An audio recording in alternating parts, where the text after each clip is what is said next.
Per avalar la nostra candidatura comptem amb la presència del diputat a les Corts Valencianes, Fran Ferri.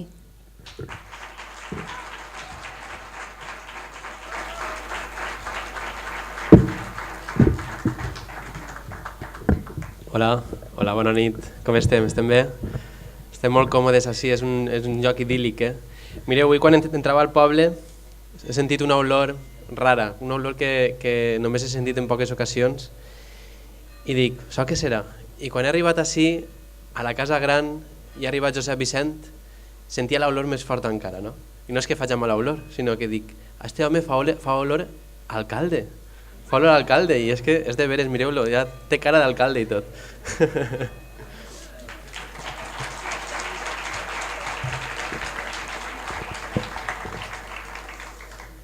Bueno, en primer lloc, agrair al col·lectiu de la Pobla de Vallbona per haver-me convidat a compartir amb vosaltres aquesta nit, aquest bon espai i sobretot per contar-vos quin ha sigut el treball que hem fet els diputats i diputades de Compromís durant aquesta legislatura i també contar-vos quin és el nostre projecte per a aquest país i per a aquest poble.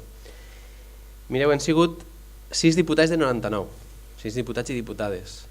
I podreu pensar, bueno, 6 diputats no hauran fet molta faena perquè sí, són poquets. Doncs no, han sigut també els més faeners de les Corts Valencianes.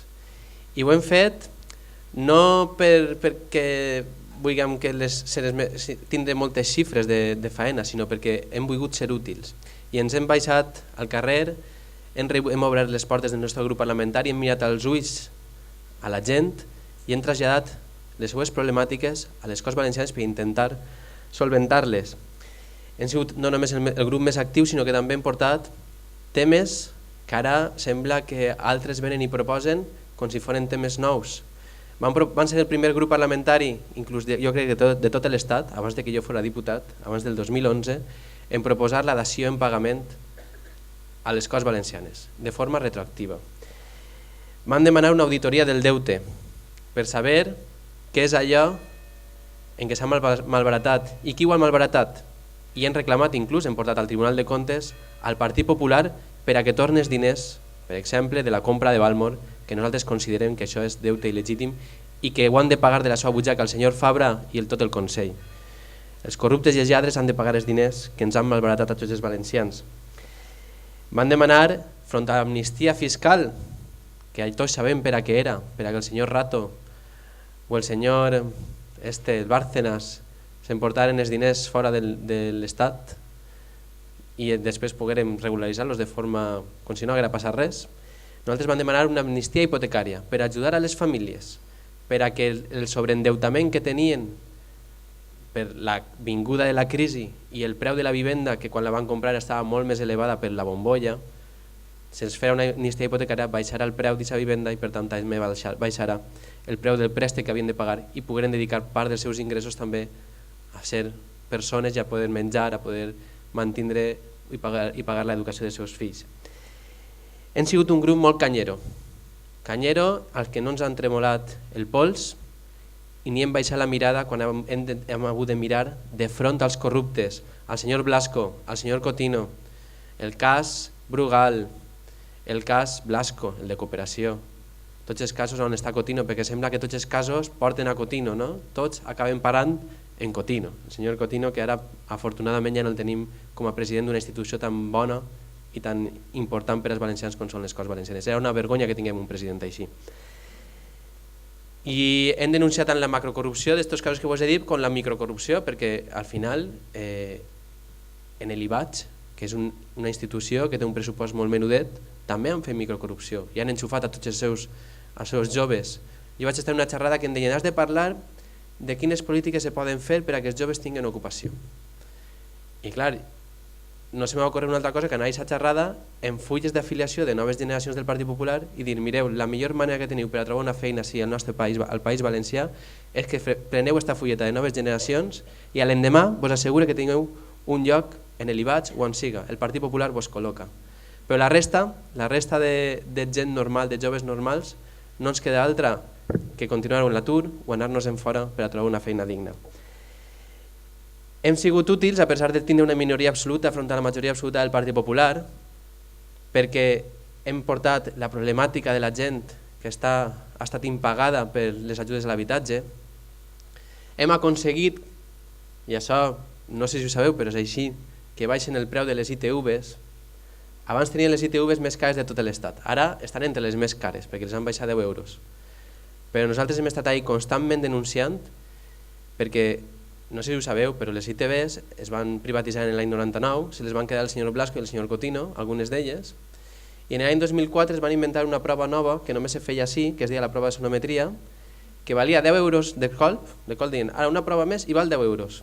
I a més anem a ficar una clàusula per a que tots els anys se pugi el preu de les ITVs segons l'IPC. I clar, això ha comportat que els valencians i valencianes de pagar 18 i pico euros que se pagava en l'any 99 als 50 i pico que es pagava fa poc i ara ha baixat una miqueta. Pues bueno, això va ser tot un invent del senyor Blasco i del senyor Cotino per a poder vendre les ITVs en el 2004 i emportar-se unes plusvàlues de 6 milions d'euros. I aquests saquejadors han fet que els valencians i valencianes paguen de la nostra butxaca 300 milions d'euros de més en els últims anys, des de l'any 99. I això és una vergonya, perquè aquesta gent utilitzen les privatitzacions perquè no volen gestionar i a més volen saquejar les arques públiques. I nosaltres hem sigut útils perquè hem aconseguit que baixi el preu i perquè a tots i totes vosaltres, els que tingueu un cotxe, ara pagueu menys diners per a passar la ITV. I hem sigut un grup molt actiu en una situació política, econòmica i social molt complicada, amb un 30% de pobresa, amb una majoria absoluta del Partit Popular en les Corts Valencianes, que no oferia gens d'espai per al diàleg i per arribar a acords. I ara ens diuen, estem eixint de la crisi, el PIB està pujant un 2,9%, però com estem eixint d'aquesta crisi? Qui són els grans beneficiats d'eixir de la crisi?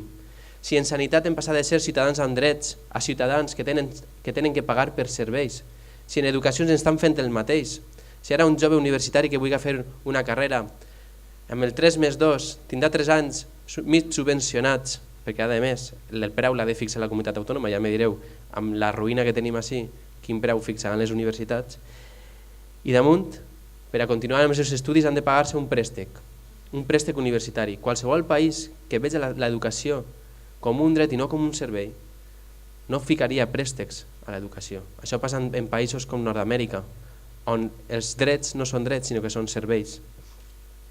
I si ja parlem d'educació, avui és un dia especial per a parlar d'ocupació. Què ha passat? Hem passat de tindre llocs de treball on una persona cobrava 2.000 euros amb aquesta reforma laboral que primer va fer el senyor Zapatero, que no se'ns oblide, i després va fer el senyor Rajoy. Ara s'acomiada d'aquest senyor i es contracta gent per 600 euros. Quin jove pot tenir una vida amb 600 euros? O com anem a pagar les pensions de les persones majors si només cobrem 600 euros? D'on van eixir els diners per això?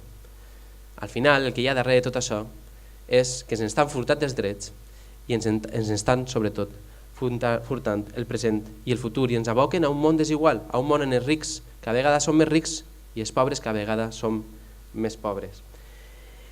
I per tant, el que nosaltres pretenem és capgirar tota aquesta situació, garantir els drets. No pot ser que ens donen a elegir entre tindre el dret a l'accés a la informació o el dret a tindre una sanitat pública. I per què ho dic això? Ho dic per Canal 9. Quan van tancar Canal 9, el senyor Fabra deia que si no tancaven Canal 9 tenien que tancar col·legis o hospitals. I no és així, perquè el tancar Canal 9 ens ha eixit molt més car que mantindre-lo obert. I ahí estan les xifres, no falta que vos les conte. I ara, tot això ho busquen amagar, el primer Zapatero eren los brotes verdes, que ja fa anys que ho deia i encara no han aparegut per cap lloc, i després el senyor Rajoy, aunque la crisi és història. Ja vos he explicat un poc de quina manera estem eixint de la crisi.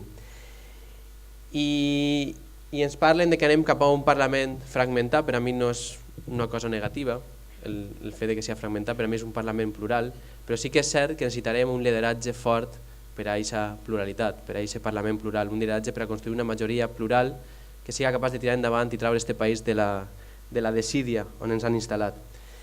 I aquest lideratge, qui millor que la nostra candidata a la presidència, que és Mònica Oltra, per a tirar endavant aquesta majoria plural.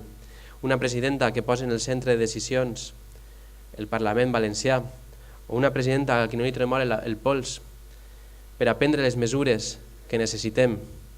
Una presidenta o un president, imagineu-vos que tenim un president que a la primera telefonada des de Madrid deixa de ser bel·ligerant amb el tema del sistema de finançament, o en la primera portada d'un mitjà conservador es tira darrere una política necessària per a la gent que més ho necessita. No, necessitem una presidenta valenta que no s'ajante davant una telèfona de Madrid ni davant una portada d'un diari conservador.